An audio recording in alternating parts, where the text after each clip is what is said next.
बिना सम्मान के नहीं जा रहा है, बिना विदाई के नहीं जा रहा है। और जिस समय मेरे प्रभु ने भक्त वत्सल भगवान ने अपने विचारों को प्रकट किया, सोमा यज्ञ तैयार होने लगा। इधर तो देवताओं ने जाकर के नारायण से प्रार्थना की। नारायण बोले जाओ और माता अदिति से जाकर के कह देना कि फल्गुन मास में शुक्ल पक्ष में जो भी शिवरात्रि आएगी ना, फल्गुन मास में शुक्ल पक्ष में और प्रतिपदा से लेकर के द्वादशी तक पयोव्रत करेंगी तो इनकी यहाँ एक नन्हा सा सुकुमार पुत्र उत्पन्न होगा। इस समय ऐसा कहा कि फल्गुन मास में आपको व्रत करना है, द्वादश दिन का सिर्फ दूध का आहार लेना है, दूध के अलावा कुछ भी नहीं। अदिति मैया ने आज व्रत को किया। समय आया, बावन भगवान की उत्पत्ति हुई। बोलो बावन भगवान की। बावन भगवान 52 अंगुल के हैं। इतना छोटा सा रूप क्यों भगवान ने बनाया? इसका कारण क्या है? ध्यान देना, जब भगवान स्वर्ग लोक में है और स्वर्ग लोक में संस्कृत भाषा चलती है। कौन सी भाषा? वेदमयी भाषा जो संस्कृत है। और संस्कृत भाषा भी भगवान शंकर के डमरू से प्रकट हुई है। ननादि ढक्काम नटवर राज, जो भगवान शिव हैं उनकी डमरू जो बजी उससे 14 सूत्र उत्पन्न हुए हैं और वो 14 सूत्र से व्याकरण बने हैं संस्कृत के। जो वेदों की भाषा है, जो शास्त्रों की भाषा है, जो पुराणों की भाषा है, वह भगवान शंकर के डमरू से प्रकट हुई है। अब भगवान बोले मृत्यु लोक में जा रहे हैं। राजा बलि कहाँ रहते हैं? मृत्यु लोक में, पृथ्वी पर रहते हैं। और पृथ्वी पर संस्कृत में हम अगर बात करेंगे तो समझ में नहीं आएगी। संस्कृत का पुत्र कौन है? हिंदी भाषा, मातृभाषा जिसे कहते हैं। और हिंदी में कितने अक्षर हैं? 52 अक्षर हो रहे हैं। और जो हिंदी भाषा में 52 अक्षर हैं, अगर 52 भगवान का प्राकट नहीं होता तो मृत्यु लोक में हिंदी भाषा कहां से आती है? और हिंदी से इंग्लिश भाषा बनी जिसमें 26 अक्षर है, और इंग्लिश से उर्दू भाषा बनी जिसमें 13 अल्फाज है। बोलो राधे। 52 भगवान का प्राकट हुआ है। 52 भगवान गुरु बृहस्पति के पास पहुंचे, बोले मेरा जनेऊ संस्कार कर दो। बोले मैं ब्राह्मण तभी हो पाऊंगा जब मेरा जनेऊ संस्कार हो जाएगा। बृहस्पति देव ने 52 भगवान का जनेऊ संस्कार कराया और जनेऊ संस्कार कराने के बाद कहा जाओ और भिक्षा लेकर के आओ। और जब भिक्षा के लिए कहा तो 52 भगवान पार्वती जी के पास पहुंचे। पार्वती जी ने 4 पैसे दिए। बृहस्पति जी बोले इसमें कुछ नहीं होने वाला है, गुरु दक्षिणा ज्यादा चाहिए। बोले कितनी चाहिए? बोले राजा बलि सोमा यज्ञ कर रहा है और सोमे यज्ञ में 3 पग पृथ्वी को मांग लेना, बस हमारी दक्षिणा हो जाएगी। 52 भगवान छोटे से, कितना सुंदर स्वभाव है, कितना सुंदर रूप है भगवान का। कहा है कवि ने कि वह साज नहीं, वह भाव नहीं। क्या कहा है कवि? कि वह साज नहीं, वह भाव नहीं, भस्मी का तिलक लगा।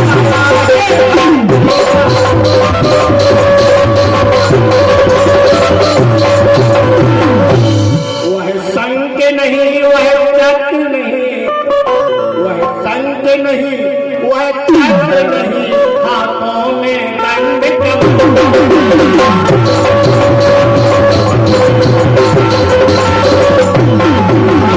इस समय कहा वह भाव नहीं, वह साज नहीं, भस्मी का तिलक लगाया है। वह संक नहीं, वह चक्र नहीं, हाथों में दंड कमंडल है। और छोटा सा बालक रूप धर, छोटा सा बालक रूप धर, हाथों में दंड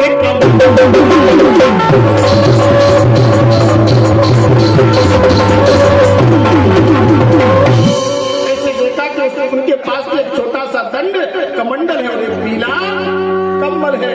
आज चल दिए, बोले राजा बलि के यहाँ जाना है भिक्षा लेने के लिए। और ब्राह्मण का काम है सिर्फ केवल भिक्षा लेना और शिक्षा देना। राजा बलि के दरवाजे पर जाकर के जहाँ एक शाला बनी हुई है, प्रथम दरवाजे पर छोटी सी आसन कंबल की लगाई और कंबल की आसन पर बैठ गए प्रभु। ऐसे कंबल की आसन पर बैठे मेरे प्रभु दीन बंधु दयालु भक्त भगवान और विराजमान होकर के मेरे प्रभु ने क्या कहा। सामने से राजा बलि चले आ रहे हैं। राजा बलि ने सुंदर स्वरूप को देखा, मोहित हो गए। क्या सुंदर छवि है, ऐसा ब्राह्मण भूत तो न हो सती मैंने कभी दर्शन नहीं। गुरुदेव से कहा शुक्राचार्य से ब्राह्मण कौन है जो मेरे प्रथम दरवाजे पे बैठे हैं। शुक्राचार्य जी समझ गई है तो नारायण है। राजा बलि ने प्रणाम किया, प्रणाम करके कहा प्रभु आपकी सुंदर छवि, आपका तेज, आपका यज्ञ पुत्र जनेऊ देख के मेरा हृदय प्रफुल्लित हो गया है। राजा बलि कह रहा है कि सोटस प्रकार पूजन करके आज भगवान का जब पंचामृत का स्नान कराया जाता है, जल फूल पुष्प ब्राह्मण सुबह पूजा कराते हैं ना, और जब ब्राह्मण पूजन कराते हैं तो वो 16 प्रकार से पूजा होती है। पूजा 3 प्रकार की है और उसको 16 प्रकार की जो पूजा जिसमें चरणों तक लिया जाता है, चरणों की सेवा की जाती है, वही तो सबसे बड़ी सेवा है। ब्राह्मण का सबसे पहले 3 मैन है।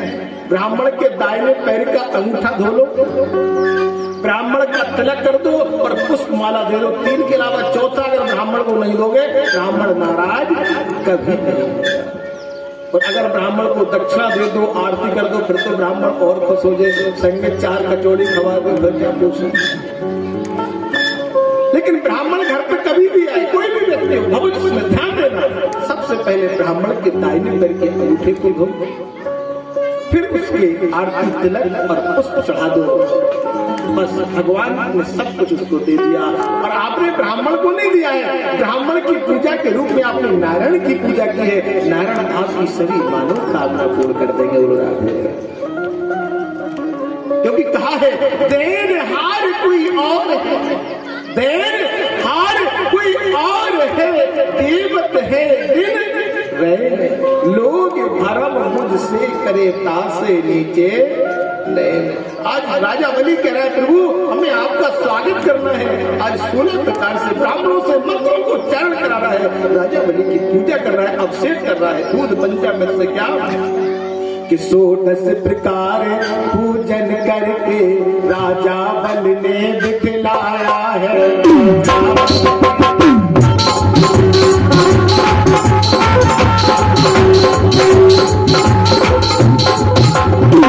चरणों में मस्तक धर करके, चरणों में मस्तक धर करके अपना सौभाग्य बना।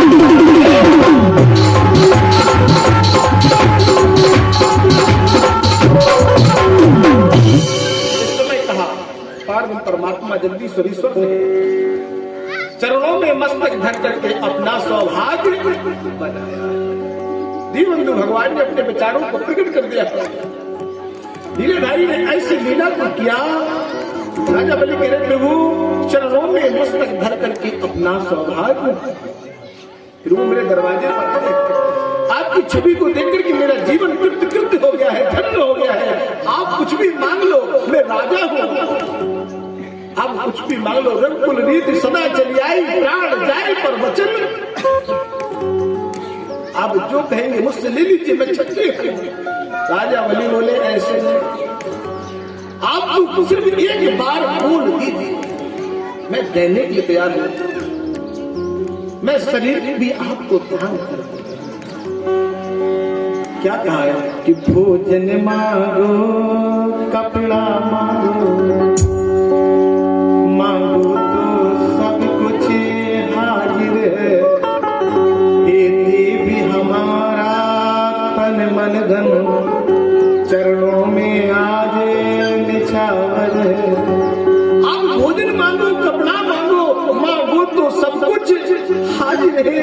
हे देवी हमारा तन मन धन चरणों में आज, चरणों में आज। आप तो आदेश कीजिए प्रभु क्या चाहिए। भगवान बोले पहले संकल्प कर, क्योंकि कोई बुरा नहीं मानना। बड़े आदमी की जवान और मैं चौरसिया भैया को पान कबर पड़ गया क्यों नहीं बता सकता, नाराज ना हुई।